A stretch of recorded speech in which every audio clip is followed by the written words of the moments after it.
Imagine a club that once stood tall among Germany's football giants, celebrated for its passionate fans, thrilling matches, and rich history. Schalke 04 was a powerhouse, consistently competing at the top of the Bundesliga and making waves in European competitions. Schalke has won 7 German championships, 5 DFB Pokals, and even the UEFA Cup. Their stadium, the Veltins Arena, used to be a fortress where legendary battles were fought and unforgettable victories were celebrated. But in recent years, something went terribly wrong. What could have caused such a dramatic decline for a club that once stood among the giants of European football? Stay tuned as we uncover the key factors that led to Schalke 04's dramatic fall from grace. From financial mismanagement and leadership failures to player departures, transfer blunders, and more. This is a deep dive into what really happened to Schalke. You won't want to miss this. Let's talk about one of the major factors behind Schalke's downfall: financial mismanagement and poor leadership. This story revolves around Clemens Tönnies, a prominent figure in the club's history. Tönnies, who served as the chairman of Schalke's supervisory board for over 2 decades, was at the helm during both the highs and the lows. Under Tönnies' leadership, Schalke experienced a mix of success and turmoil. However, his controversial decisions and leadership style often drew criticism. One of the significant issues was his tendency to make questionable managerial appointments. These decisions frequently backfired, leading to instability and inconsistency within the team. Tönnies was involved in several off-field controversies. In 2019, he made discriminatory remarks that sparked outrage among fans and the wider football community. This incident led to his temporary resignation, but the damage to the club's reputation was already done. Fans demanded his permanent removal, and the unrest only added to the club's troubles. Financially, Schalke's situation worsened due to Tönnies' decisions. Despite his long tenure, the club found itself in a precarious financial position. Poor financial management meant Schalke was heavily reliant on loans and external funding. When these sources dried up, the club's financial health deteriorated rapidly. Tönnies had brought a semblance of stability to the club during his 26 years of involvement, but his departure left a vacuum. Schalke, already struggling with financial issues, now had to navigate without the stability he once provided. This period saw a significant drop in revenues, especially with the added impact of the COVID-19 pandemic, which further strained the club's finances. Now, let's talk about how the COVID-19 pandemic had a devastating impact on Schalke 04. Like many clubs, Schalke relied heavily on matchday revenues. Their large and loyal fan base filled the stadium for every home game, generating significant income through ticket sales, merchandise, and concessions. When the pandemic hit in early 2020, everything changed. Games were played behind closed doors, meaning no fans in the stands. This absence dealt a severe blow to Schalke's finances. The revenue from match days, which was a crucial part of their income, vanished almost overnight.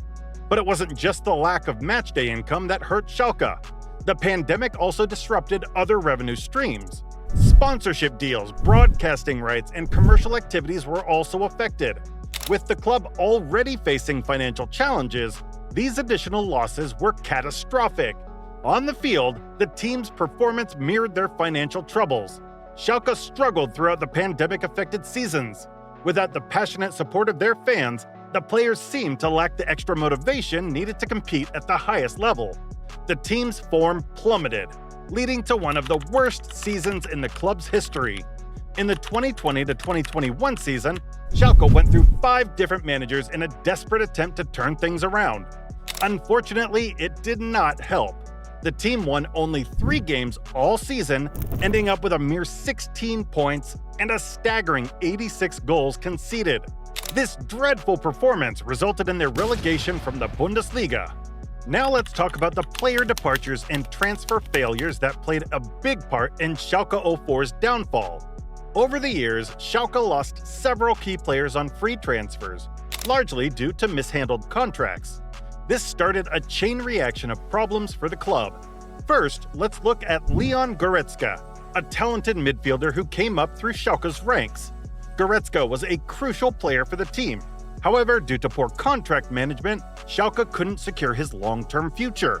In 2018, Goretzka left on a free transfer to join Bayern Munich, one of Schalke's biggest rivals. Losing a player of his caliber without any financial compensation was a significant blow. Another key departure was Joel Matip, a solid defender and another product of Schalke's youth academy. Matip left for Liverpool in 2016, also on a free transfer. Again, Schalke failed to capitalize on a valuable asset, weakening their squad and missing out on potential transfer fees. Sead Kolasinac is another example. The dynamic left-back left Schalke in 2017 to join Arsenal, again on a free transfer. These departures highlighted a pattern of poor contract negotiations and planning, leaving Schalke without key players and the financial means to replace them adequately. But it wasn't just about losing players. Schalke also made several poor investments in the transfer market. They spent large sums on players who failed to deliver on the pitch. For instance, Breel Embolo, brought in for a club record fee, struggled with injuries and never reached his potential at Schalke. Similarly, Sebastian Rudy and Nabil Buntaleb were expensive signings who did not live up to expectations. These transfer failures added to Schalke's financial woes. The club spent heavily on new signings without seeing a return on investment, either in performance or resale value. This reckless spending further strained their finances, leading to more instability. Now let's dive into the 2020-2021 season collapse, a period that will forever haunt Schalke 04 and its fans. This season was nothing short of a nightmare for the club, marking one of the worst chapters in their history. First, let's talk about the managerial merry-go-round. Schalke had a staggering 5 different managers in just one season. It started with David Wagner, who was sacked after an awful start. Manuel Baum took over, but he couldn't turn things around and was quickly replaced by Huub Stevens on an interim basis. Then came Christian Gross, who was also shown the door after failing to deliver results. Finally, Dimitrios Gramotzis stepped in, but by then, the damage was already done. This constant change in management created instability and confusion within the team. Each new manager brought different tactics and strategies, leaving the players struggling to adapt. The lack of continuity made it nearly impossible for the team to find any rhythm or consistency on the pitch. Schalke's performance throughout the season was dismal. They recorded only 3 wins out of 34 matches. The team struggled in every aspect of the game. Defensively, they were a mess, conceding a whopping 86 goals. Offensively, they were just as poor, managing to score only 25 goals all season. This lack of balance and effectiveness was a recipe for disaster. One of the lowest points of the season was an 8-0 defeat to Bayern Munich in the opening match. This heavy loss set the tone for what was to come. Week after week, Schalke's performance did not improve. The team's morale was shattered, and the fans' frustration grew with each passing game. The culmination of these struggles was inevitable. Schalke finished the season at the bottom of the Bundesliga table with just 16 points.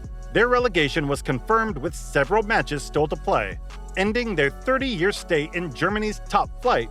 The 2020-2021 season wasn't just about poor results. It was about a club in turmoil. The mismanagement, constant changes in leadership, all contributed to a catastrophic season. For Schalke 04, it was a wake-up call and a reminder of how quick things can go wrong when a club loses its way. Now let's talk about the significant financial blow Schalke 04 faced when they lost their main sponsor. In 2022, the invasion of Ukraine by Russia led Schalke to cut ties with their longtime main sponsor, Gazprom. This decision was a major turning point for the club's finances. Gazprom had been Schalke's main sponsor since 2007. The Russian energy giant provided substantial financial support, and their logo was prominently displayed on Schalke's jerseys. This sponsorship deal was one of the most lucrative in the Bundesliga, giving Schalke a financial cushion and enabling them to invest in players and infrastructure. However, the geopolitical situation forced Schalke to make a tough decision. Cutting ties with Gazprom meant losing a significant source of revenue. This loss came at a time when Schalke was already dealing with severe financial difficulties. exacerbated by their relegation and the impact of the COVID-19 pandemic. The termination of the sponsorship deal with Gazprom further destabilized the club financially. Without this major sponsor, Schalke had to scramble to find new sources of income. This was no easy task, given the club's recent performance issues and their relegation to the second division. Potential sponsors were hesitant to invest in a club that was struggling both on and off the pitch. This financial instability made it even harder for Schalke to recover. The club had to make tough choices, including cutting costs and selling players to stay afloat. The loss of Gazprom's sponsorship not only affected their budget, but also their ability to attract top talent and compete at a higher level. In summary, the loss of their main sponsor, Gazprom, was a significant financial setback for Schalke 04. It compounded their existing financial woes and made the path to recovery even steeper. The club's decision to cut ties with Gazprom was a principled stand in response to the geopolitical situation, but it came with a heavy price. If you found this part of Schalke's story interesting, make sure to subscribe to our channel for more in-depth football stories. Don't forget to check out our other amazing videos we have available. Thanks for watching.